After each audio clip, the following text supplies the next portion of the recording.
佢最難咧就係一個咁長嘅軸咧，要轉幾個咁深嘅平衡窿咧，嗰個加工工藝好難嘅。但係另一樣嘢咧就有趣啦。50至80咧，舊款居然係快少少嘅喎。That's why 有啲人可能會覺得，喂，我踩極都摸唔透架車嘅。其實你要明白佢有呢個功能，即係其實佢係一個好精嘅靚仔。阿爸個面色係點樣？阿爸好祥和咁，佢咪乖咯。係啊，阿爸一黑起塊面咧，跟住佢就識得做功課啊，衝入房。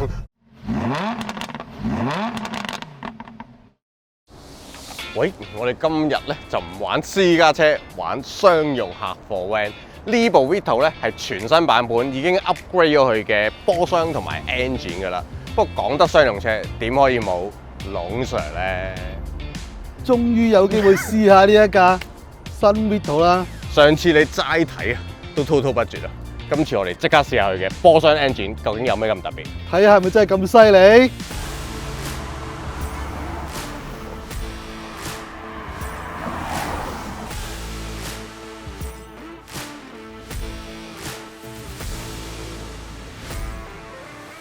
喂，龍 Sir， 上次你喺奧海城講解咗新款嘅 Vito 有啲咩特別啦？主要係講個 drivetrain 嘅。冇錯啊 ，OM654機器再加9支 Tronic 嘅波箱。冇錯，呢個係呢部車嘅精髓嚟嘅。不過咧喺設備上，其實 facelift 版都有啲嘢唔同咗嘅喎。雖然眼見咧冇乜分別嘅，拍埋一齊好似一樣咁。嗱，你留心下，佢車頭車尾咧都係多咗 sensor 啦。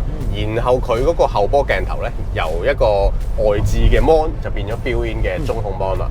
咁另外嗰個精髓就係剛才講噶啦，佢嘅全新 drivetrain。冇錯。龍 Sir， 其實嗰套 OM654嘅柴油 engine， 你上次話都幾勁喎。究竟個原因喺邊度咧？理論係咩咧？非常之有趣嘅，佢係用鋁嘅缸體啦，再加鑄鐵嘅活塞。咁呢樣嘢就違反晒高速柴油機啊，啱相反。調轉咗。咁但係你話點解 Benz 會有咁嘅概念咧？真係有啲古仔喎。阿父，你肯定聽過咧，汽油嘅 direct injection 啦。係啊。好似係一樣新嘅東西咁樣。高級啲嘅。係啊。相對於汽油嘅 direct injection 咧，就應該係 port injection。係，冇錯，舊式啲嘅。咁而且係舊啲嘅。咁但係原來柴油機咧都有 direct injection 同埋非 direct injection 之分嘅喎。佢點分法咧？咁係人都知啦，柴油咧壓縮咗啲空氣夠熱咧，先擠啲油入去噶嘛。所以油咧就一定係擠落去個氣缸入邊嘅。咁點解又會分 direct 同埋 indirect 咧？原來係咁樣嘅 ，direct injection 先嘅喎。咁因為咧壓縮比咁高咧，壓到盡嘅時候，其實嗰個燃燒室咧就得翻一條線咁薄嘅啫嘛。咁你做唔到一個好好嘅渦流啊，俾嗰啲燃料同空氣混合。於是乎咧就設計個燃燒室咧就喺個 piston 嗰度。咁你見到好得意啊，嗰啲柴油引擎咧個 piston 咧就挖咗個窿，好似蛀牙咁嘅。咁嗰個就係燃燒室嚟㗎，燃燒就喺嗰度作用。咁一直以嚟都係咁嘅。但後來咧有啲人就覺得柴油機力就好啦，我想整快啲得唔得咧？於是乎咧就設計咗一個預燃室喺個 cylinder head 嗰度。因為我哋柴油擠出嚟到燒咧要啲時間噶嘛，我哋就將嗰個工作咧就喺個預燃室嗰度做，咁啊令到成個燃燒咧就可以快啲咯。咁所以喺70年代開始咧，有啲高速嘅柴油機就用呢個方法啦。有咗預燃室之後咧，我就可以用鋁嘅活塞。咁咪快啲咯，咁但係由於壓縮比高咧，佢哋仍然咧就唔敢用鋁嘅缸體嘅，都仲係用鋼嘅缸體。係咪驚頂唔順啊？係啊，因為個壓力咁大，佢靠幾粒螺絲穿住個 cylinder head 收落個缸體喺度。壓力咁大，用乜嘢咧？嗰啲螺絲牙頂唔順會漏氣㗎嚇。於是乎咧，有好幾十年嘅高速柴油機咧，就用鋁嘅活塞啦，indirect injection 啦，提高個轉速啦。但係到咗近呢10幾年咧。諗下，又唔係好正確呢個方法。柴油機本身我哋就喜歡佢蔓延啊嘛，扭力好啊嘛，咁先至高效率嘅。你夾硬谷高個轉速咧，其實效率唔高嘅。即係違反咗柴油機器嗰個本意。冇錯啦，所以咧 OM654嘅設計咧就用翻原本嗰個設計嘅精髓，我用翻 direct injection。嗰個燃燒室咧喺個活塞裏邊發生，於是乎咧就用翻鋼嘅活塞啦。因為如果用鋁嘅活塞嘅話，你喺嗰度燃燒有啲熱力拉走咗，咁咪嘥咗嗰個效率咯。咁所以用翻鋼活塞。但係咧經過幾十年嘅冶金嘅進步咧，而家係可以用鋁嘅缸體都頂一得順。樣夠力。所以你見到呢部 OM654機器咧，非常之有趣。佢係用鋼嘅活塞、鋁嘅缸體，然後咧只要我效率高、扭力好，配合一個有足夠波段嘅波箱，咁就可以好好咁做工作。好慳油，好有效率，亦都可以減低排放咯。其實係物料嘅進步，令到佢可以做到呢一個新嘅 OM654啦。冇錯啦。咁新車除咗 engine 唔同咗啦，頭先董 Sir 都講咗，由 7G 嘅波箱變咗做 9G 波箱㗎嘛。多咗波段，我哋常人理解就係啲齒比密咗啦，然後個效率高咗啦，甚至慳油咗嘅。的確睇翻車廠嘅資料咧，用咗新 engine 之後咧，佢個慳油性能係高咗13%，或者我調翻轉講啊，慳咗13%。咁但係喺慳咗之餘咧，個波箱嘅反應係咪可以幫到架車更加 smooth 啊，或者更加有效率啊？齋上嚟又感覺係點咧？我哋今次真係有機會試下啦。通常將個波箱整多幾個波咧，都係要增加行星齒嘅。佢呢個波箱特別嘅地方就係成個 architecture 咧，同舊款嘅係一樣嘅，行星齒嘅數目冇增加喎。咁點樣加咗波段咧？我哋知道咧，行星齒咧鎖住佢外邊啊，或者鎖住佢中間咧，就可以得到唔同嘅變化啊嘛。以往嗰個7速咧，我哋發覺有啲行星齒嘅動作咧未用盡晒。如果你唔想加多 set 嘅話咧，你就想辦法令到幾個行星齒之間互相溝通到就搞掂啦。Benz 嘅做法咧就係將嗰啲軸中間咧轉幾個好深嘅油窿，咁就可以令到嗰幾個行星齒輪組中間可以互相溝通，係做多啲動作出嚟咯。即係互相帶動。係啊，佢最難咧就係一個咁長嘅軸咧，要轉幾個咁深嘅平衡窿咧，嗰個加工係好難嘅。但係 once 你克服咗之後咧，嗱我哋就得到呢個波箱啦，多咗2個波，但係重量冇增加到。咁成個反應咧就快咗咯，冇咁論盡咯。咁除此之外，轉咗9G 仲有啲咩好處啊，龍 Sir？哦，咁你波段多咗嘅話咧，加速咪可以綿密啲咯。用盡晒嗰部 engine 本身嗰個力量啦，唔需要嗰部 engine 下扯到咁高轉。轉數一高咧，對於柴油車嚟講咧，佢唔係做唔到，但係冇著數，冇效率就嘥油。你踩過4000轉係冇嘢睇嘅。係啊。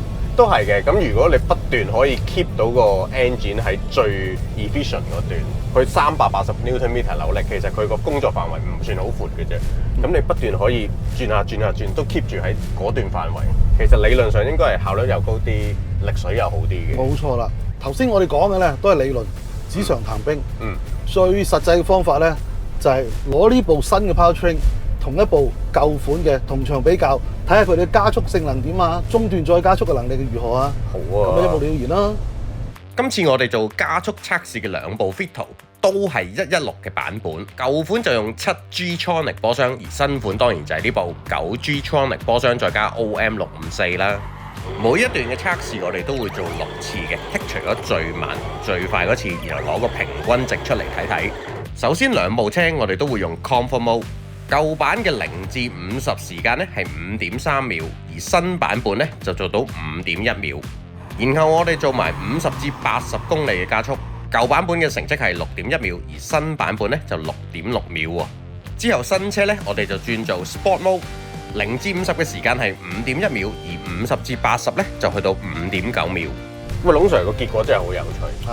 當兩部車都係用緊 Comfort Mode 嘅時候咧，0至50。其實係差唔多嘅，新款會稍為快咗少少，快咗0.2秒。原因大概係咩咧？你覺得？我諗咁，我哋因為加速咧只係0至到50，其實咧1、2波之間嘅事係冇乜轉過波嘅。咁所以咧喺呢一個比試裏邊咧，其實 engine 嗰個貢獻咧應該係比個波箱更加多。嗱，波箱都有少少嘅，但係最主要咧就係個 engine 上得快啦，同埋個轉數拉得夠高。再加上個波係綿密嘅話，跌翻落嚟嘅時候咧，亦都唔會跌咁多，咁所以咧就嗰個加速就稍為優勝啲，冇錯。但係另一樣嘢咧就有趣啦，50至80咧，舊款居然係快少少嘅喎。係啊，好有趣啊！但係其實呢個我哋當時揸嘅時候都覺得嘅。係啊，因為我哋用 Comfort Mode， 用一個好舒服嘅揸法 ，keep 住個車50啦，然之後突然間 kick down 突圍。咁你明顯覺得舊嗰架咧，佢一 kick 單跌足1、2個波咧，嗰個力量咧湧現得勁啲嘅。新呢架咧個波箱綿密，如果跌一個波咧，其實係冇乜料到嘅。但係呢個車咧，其實佢有辦法咧跳波咁轉嘅。咁到呢個9波咧，佢可能需要時間去判斷一下，究竟我係落一個波啊，定係跳一個波咁樣落。即係落2個甚至3個。係啊，我哋有時咧會遇到條路平啊，雖然我哋都係 kick down啊，都係盡油啊，但係條路嗰個路面嘅負荷咧，令到佢要考慮下究竟係需要用咩波咧，就會遇到呢個尷尬情況咧，佢係需要啲時間去運算。咁反而係蝕底咗俾個舊款添。但係其實呢個車咧，佢設計得9波俾你咧，佢係預咗你會遇到呢啲咁嘅情況嘅。駕駛者如果識得善用呢個波箱咧，係絕對唔會出現困難嘅。係，我哋頭先試嘅時候都有呢個感覺嘅。不過呢架新款我頭先講漏咗一樣嘢，佢多咗個 Sport Mode 嘅。當你一撳咗呢個 Dynamic 個掣，轉咗 Sport Mode 咧，嗰個結果又唔同翻咯。0至50都係差唔多嘅。係，正如剛才阿龍 Sir 所講啦，用到嘅波段只係頭個1、2個啦。但係咧，去到50至80嘅加速咧，用咗 Sport Mode 之後就快過 Comfort Mode，亦都快過舊款嘅7速波上。因為 Sport Mode 咧就係清楚話俾個車聽，好果斷。而家我想快啲，我要狠啲啦呢一刻。你俾油，佢就用呢架車最高嘅性能去幫你加速咯。所以你發覺用咗 Sport Mode 咧，新款就比舊款就快咗啲啦。我諗呢樣嘢大家就要清楚啦。即係如果你係買咗呢架車，你突然間踩，你覺得咦好似唔係好起圍起到喎，其實咧撳個 Sport Mode 就解決到㗎啦。甚至佢有 pedal shift 㗎嘛。冇錯。如果你揸得慣，你識得用佢個 pedal shift 咧，仲好，自己話埋事。咁除咗 Sport Mode 同埋 pedal shift 之外咧，其實呢架車咧，佢好聰明嘅。佢有一個學習功能，就係隨住駕駛者嗰個習慣，譬如佢係進取嘅，經常篤心油啊，或者油門避力踩嚟踩去啊，呢一種咁嘅駕駛模式咧，佢就知道司機咧就係好進取嘅，佢就會用一個進取嘅方法咧去幫你轉波。咁於是乎咧，如果你係慣咗咁做法嘅話咧，你嘅 kick down 會快啲嘅喎。係啊，佢會 keep 高啲嘅轉速啦，波段都會 keep 低啲啦。even 鬆咗腳咧，都冇咁快跌翻落去1000零轉嘅。呢種咁嘅學習模式嘅波箱咧，其實就唔算係好新穎嘅事。但係呢架車特別嘅地方咧就係咧，正常開車咧佢係一個乖孩子嚟嘅，但係你只需要2、3腳心油，乖孩子咪即係 keep 高波。係啊，冇錯啦，係啦，真係幾腳油之內，佢就即刻變咗個壞孩子噶咯喎。哦，即係你踩佢揼佢，踩佢揼佢咧，佢就 keep 住低波高轉。2、3腳就搞掂噶啦。咁然之後咧，你又保持一個好鬆容、好輕鬆嘅揸法咧，咁咧一段短時間之內咧，佢又變翻個好孩子喎。變化好大呢啲。所以如果你同佢溝通唔到嘅話咧，有時你就會誤會，喂，點解個車一時間咧就好似咁 aggressive， 一時間咧就好似咁斯文咁樣㗎？如果你同佢溝通唔到嘅話咧，你就俾個直接指令俾佢，用 Sport Mode，或者用撥片，咁就可以做到咧你想要嗰樣嘢。但係當你揸熟咗呢個車之後咧，你同佢多啲溝通咧就好簡單啦。嗰啲咁嘅撳掣啊、撥片咧，全部唔需要嘅。你同架車心意相通，你只需要急踩油，輕輕拖幾下臂力，架車咧即刻進入呢個戰鬥狀態，係好快喎，幾腳之內就搞掂嘅喎，好過癮。That's why 有啲人可能會覺得，喂，我踩極都摸唔透架車嘅。其實你要明白佢有呢個功能，咁你咧適應咗，油嘅時候撈定低嘅時候，佢咪幫你慳住啲油，慢慢低轉啊、高波咁行咯。尤其是咧揸慣日系嘅貨運啦，佢慣咗咧就係kick down落一個波，咁可能嗰啲只係6波啊，每一個波咧跌成2-3%，你就覺得咧，哇，拳拳到肉喎！我一 kick down低個波咧，架車冚冚聲咁去喎嚇，你就有時會覺得呢架車咧，哎呀，點解會咁斯文㗎？我想去快嘅時候咧，又好似爭啲喎咁樣嚇。主要就係個溝通嘅問題，所以我建議咧就係，如果啱啱由日系貨運轉會過嚟Vito咧，你不妨喺初頭嘅時候咧，你多啲用下 Sport Mode，即係話譬如我去到屯門公路上高落低嘅，或者我喺吐露港繁忙時間周圍都係車，隨時準備應變，隨時準備抽頭嘅。喺咁嘅情況之下咧，你用 Sport Mode 咧，架車咧係得心應手。咁當然啦，如果大家真係玩遊戲大嗰啲咧，你個撥片咧已經係出神入化，直接 pedal 咁啊唔需要我教啦嚇。然後一段時間之後，你熟習咗呢架車，試下我頭先教你嗰個方法咧，只要你個油門臂力，你係做啲快速嘅變換動作咧，架車咧就即刻聽你講，架車嘅性格咧會即刻改變，跟翻你嗰個揸車需求嘅。即係其實佢係一個好精嘅靚仔。阿爸個面色係點樣？阿爸好祥和咁，佢咪乖咯。係啊，阿爸一黑起塊面咧，跟住佢就識得做功課衝入房，捉得到佢個性格咧，大家溝通得到咧，咁咧就非常之好玩嘅。冇錯。喂，不如各位觀眾如果有貨 van 大佬或者你都揸開商用車嘅話咧，就同我哋分享下，你有冇啲揸日系又好、歐系又好嘅揸車經驗啊？又或者你對於各種唔同嘅波箱 ，even 係棍波嘅貨 van，有冇啲特別嘅 comment 喺留言度同我哋傾下偈？龍 Sir 最中意講商用車。係啊，我都係貨車佬嚟。好，咁最後大家記得訂閱我哋嘅 YouTube channel， 撳埋個 link comment like share， 仲有 follow 我哋嘅 social media Facebook IG。Thank you。